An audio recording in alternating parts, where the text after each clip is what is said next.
All right, grade 12, here we go. We're going to continue on our study of the development of our model of what atoms look like.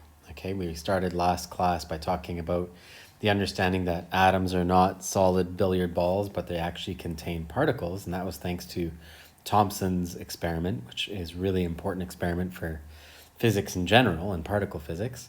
He was able to discover the electron using his cathode ray experiment. So nice to go do some research on that if you can.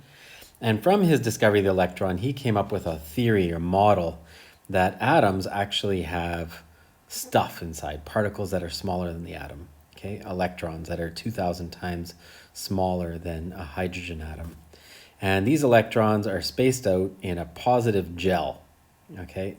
And it's a neutral type of structure, and he called it a plum pudding, where you have negative electrons in a jelly, a positive type of jelly. All right. Now his boss that he was working for at the time, Rutherford, kind of thought that was strange. How can something be embedded in jelly? And what's keeping it from falling apart? So Rutherford didn't like the model at all, and he came up with some ideas to try to test it. And as a result of his tests, he came up with a new model, the nuclear model, which is closer to what we understand, where you have a positively charged nucleus that contains protons and neutrons. And around that nucleus, the electrons are, whizzing around, orbiting around. So how did Rutherford prove the nuclear model? What experiment did he do to disprove the structure? He just didn't like the way these electrons were arranged. So he designed an experiment to test this. And at that time, they were playing around with radioactive substances.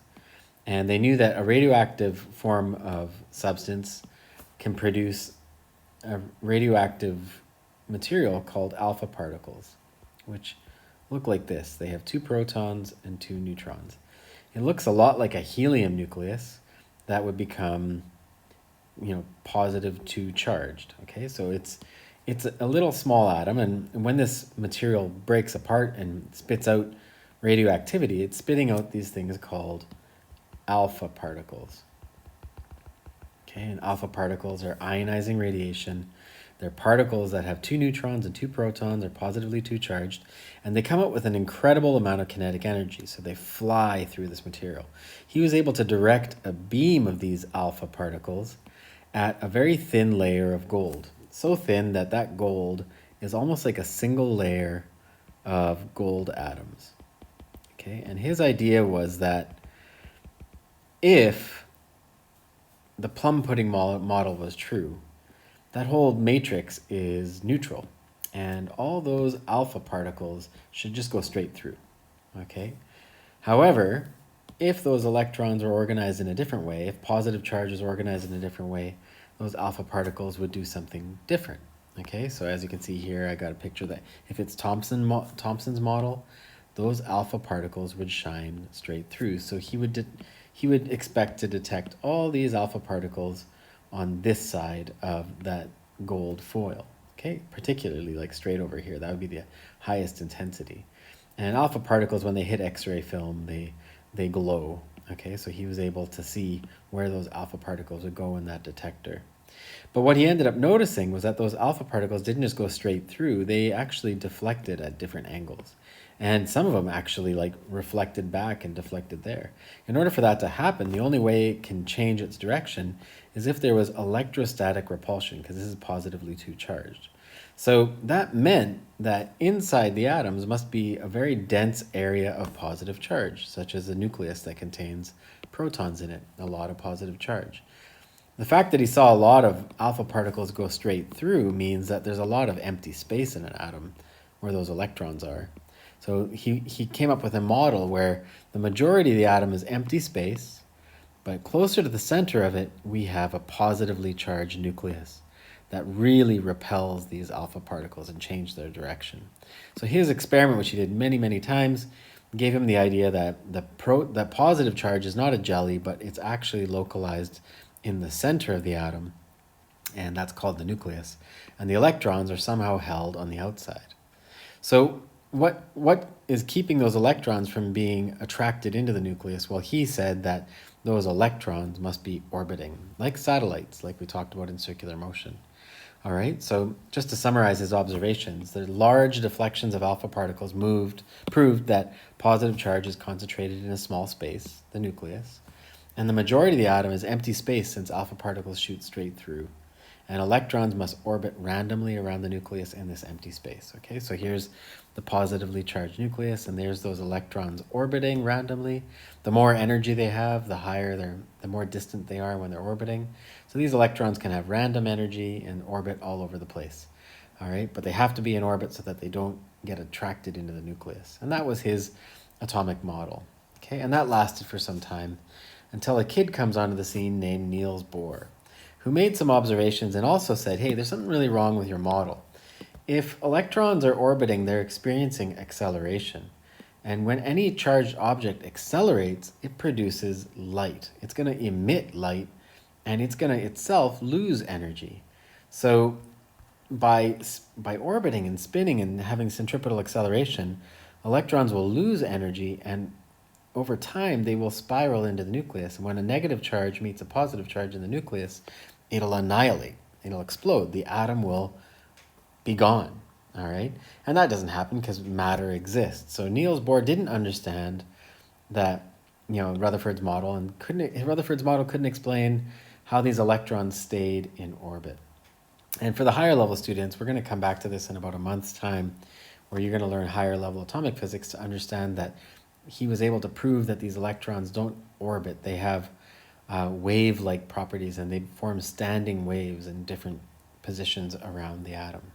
But what observations led him to predict that these electrons have quantized energy levels, which is what we're going to be talking about. So here's Niels Bohr. He's not much older than you guys when he made this discovery. He was maybe 24 or 25 years old when he made this discovery, and that got him the Nobel Prize. And he found that electrons can't orbit randomly, that according to his observations, electrons must exist in quantized, fixed amounts of energy states, or shells around the nucleus. You see these little circles, those are shells that the electrons exist in, and they're not random, they're spaced at certain energy levels. Okay, and the electrons absorb and emit specific wavelengths of light. That's what that squiggly line is. It's a wavelength of light. So when an electron goes from one energy level to another energy level, it spits out a fixed wavelength of light. It doesn't spit out random ones, it spits out fixed ones. Now these observations came from experiments when he was a kid playing around with gases and seeing what kind of light is absorbed by gases, and when you heat up a gas, seeing what kind of light is emitted from it. And here's an example of one of his gas experiments that the kids in the classroom saw last week. If I have a tube that's filled with hydrogen gas and I run electricity through it, I'm going to heat that gas up so that the electrons in those atoms are going to be very excited. And then that gas is eventually going to release light. That's that light energy coming out. And if I shine that light through a prism, I'm going to refract that light, and I can separate the component wavelengths in that light. And what he found was that the light that comes out is not like a rainbow of random color. The light that comes out is only very specific. And for example, here I only see 4 specific wavelengths of light that come out of that hydrogen lamp. So you wanted to ask why? Why doesn't it, when I heat up hydrogen, doesn't it produce all the colors of light? Why are there very specific wavelengths of light that come out? And that's here what you can see, this would be the emission spectrum. I'm seeing what light is emitted. On the other hand, if I take that gas and I shine light through it, I will see that certain wavelengths are absorbed and the other wavelengths go straight through. These black lines are the wavelengths of light that become absorbed by the gas, and the other ones just went right through. So why do these specific wavelengths get absorbed and emitted? And that was a question that he had, that when he was trying to look at Rutherford's model, where the electrons are randomly orbiting, he didn't understand why the atom is absorbing specific wavelengths of light. In this case, if the atom's absorbing energy, the energy is going to move these electrons to different spaces. Okay, and in Rutherford's model, those electrons can move anywhere. So technically, that atom should be able to absorb all wavelengths of light.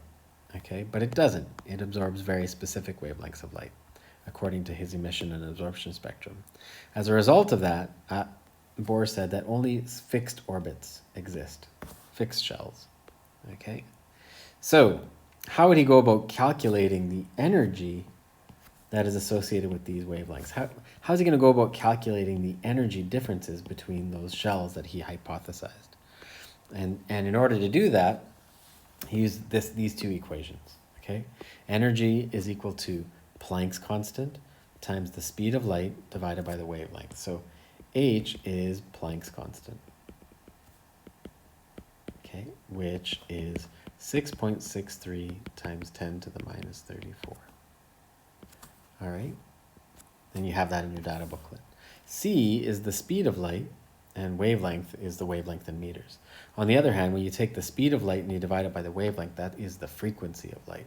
So those are those two equations we saw in waves to calculate the energy of light. So let's calculate the energy of 656 nanometer light. I think that's this red line in that spectrum. Well, 656 nanometer light, if I plug it into this equation, that's Planck's constant times the speed of light divided by the wavelength in meters, that gives me 3.03 times 10 to the minus 19 joules. Not much at all. 10 to the minus 19 joules is a very small number. But that's how much energy is in 656 nanometer light. And that energy would take an electron and move it somewhere in the atom, okay? Now what's important about the atom is that energy that would, like light over here would have more energy. I'd expect it to be absorbed and move those electrons around, but the atom doesn't allow that. The atom only allows very specific energy to come in and move its electrons around.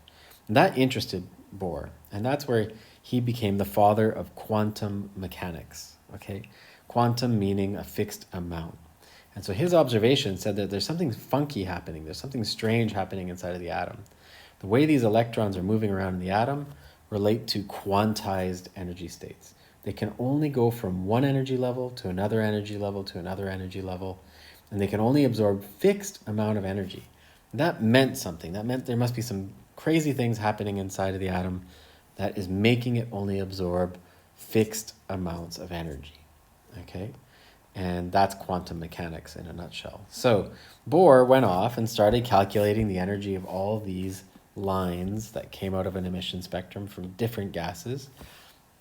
And when he went and did these calculations using these formulas, he mapped out the energy levels inside different gases, okay? And so here, for example, would be a hydrogen atom, and he started playing around with all the lines of light. These numbers here are associated with all the different lines of light that comes out of an emission spectrum. And when he started mapping them out, he started to see that they correspond to very specific energy levels. N equals 1 is the lowest energy level. N equals 2, I've moved that electron further away, so I had to do work. It's a higher energy level. That N equals 3 is the next higher energy level. N equals 4 is the next level, 5, 6, and this can go on for infinity. The further I move those electrons away, the more energy they have. So what Bohr was able to notice was that if he excites electrons in the atom, they move from the ground state, which is the lowest energy level, the ground state. They'll move all the way to the outside of the atom to N is equal to infinity. Okay, and then when the atom cools down, those electrons can then fall back to the different energy levels. So for example, if I put an electron out here, I excited it, it has many choices it can make on how it relaxes back down to the ground state, which was over here. So when it's in its excited state, it can relax, it can go a straight way back here, and if it does so, it releases a wavelength of light that is associated with 410 nanometers. That's the energy difference. It can also say, no, I'm not going to go straight down here, I'm just going to fall to this level, okay, which would be a certain wavelength of light, or I can fall to that level, or I can fall to that level, okay? And that'll give me certain wavelengths of light. That's what we're seeing over here. So all the different ways it can step back down to the bottom, it would release a different colored light, okay? And so as Bohr played around with these energy differences, he was able to map out energy levels of an atom. And these energy levels are all, on the order of 10 to the minus 19 joules. It's a very annoying thing to always be writing 10 to the minus 19 joules. So Bohr and his friends who were studying atomic physics said the energy associated with these transitions is very small. So we need to come up with a new unit. And they came up with the unit electron volt because it got annoying writing all that scientific notation. So when you're looking in your textbook in SOCOS, you'll see that they use electron volts for energy inside of the atom.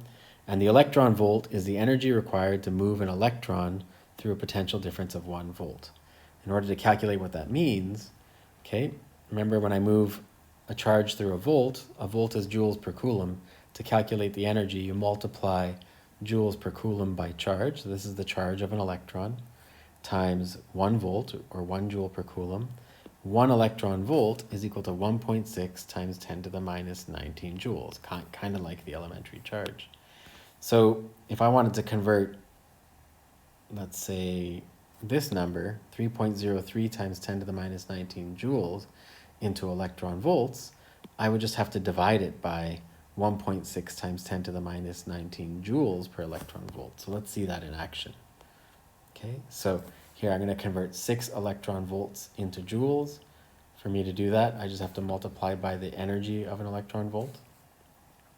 Okay, and if I want to convert joules into electron volts, I would divide joules by the energy of an electron volt, and that gives me how much energy it is. You can see in 10 joules, which is not much energy, there are lots and lots of electron volts. Okay, that should read not J, but that should read EV. Okay, electron volts. So there's a lot. So big picture is whenever you see an electron volt, you know it's a small amount of energy. So Bohr explains his spectra of hydrogen, okay, he was able to map out all these different wavelength transitions.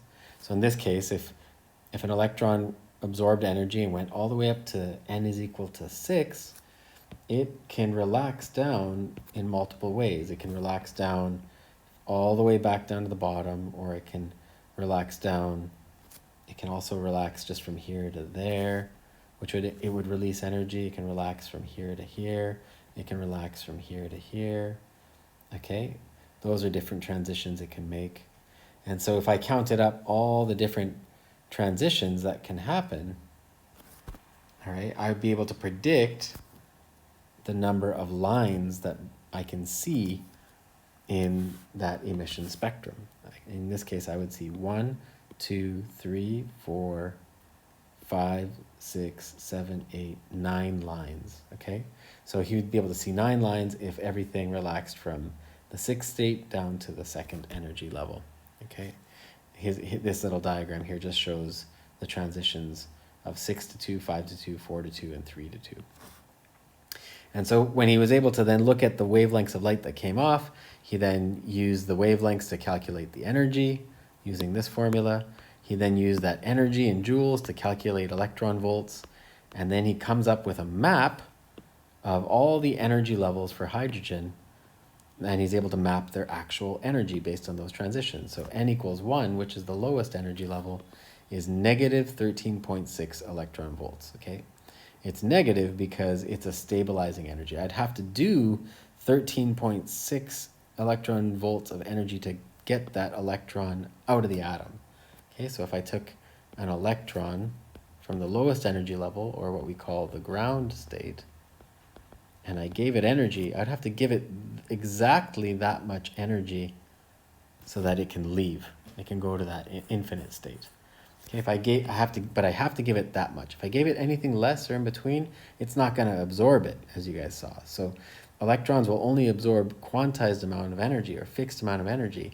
And so this electron would require exactly 13.6 electron volts of energy to be excited to that 0 level so that it can leave. And I can then convert that into a wavelength, okay, by a process that I'm going to show down here. So calculate the wavelength of light from the relaxation of an electron from n equals 5. So if I had an electron here and it's relaxing down to 2, what would that wavelength be? Okay, so that's just an example of the calculation we're going to do. In order to do that, I am going to need to calculate the electron volt difference between here and here. Okay, so my electron volt difference between there and there, I subtract the two levels, 0.54 and 3.4, and that gives me an electron volt difference of 2.86.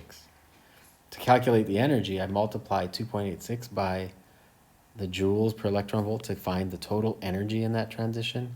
And that energy will tell me which wavelength of light, using this formula, okay, I'll be emitting. So Planck's constant times the speed of light divided by that energy will give me the wavelength of light.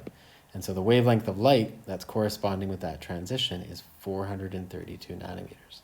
So when an electron goes from n equals 5 down to n equals 2, it's going to spit out blue light in the form of 432 nanometers. Okay, so I would expect to see that as a line in my emission spectra, somewhere over here, 432 nanometers. Okay, and that's about it. So this little video gave you an overview of all the atomic models, ending up in Bohr's model, where we look at quantized energy states. Okay, so in the center we have positively charged nucleus, but the electrons are not randomly orbiting, they exist in quantized energy levels. And for SL, that's as far as we got to go for the atomic model. And then what you need to understand is that the nucleus has a diameter of 1 times 10 to the minus 15 meters, and the entire atom has a diameter of 1 times 10 to the minus 10 meters. It's a lot larger. So we finished the first part of atomic physics where we just talked about the structure of the atom, electronic structure of the atom and the nuclear structure of the atom, and we built a series of models to get to where we are today. HL, you're going to take it on from here to understand a little bit more about orbitals and things you might have learned in chemistry.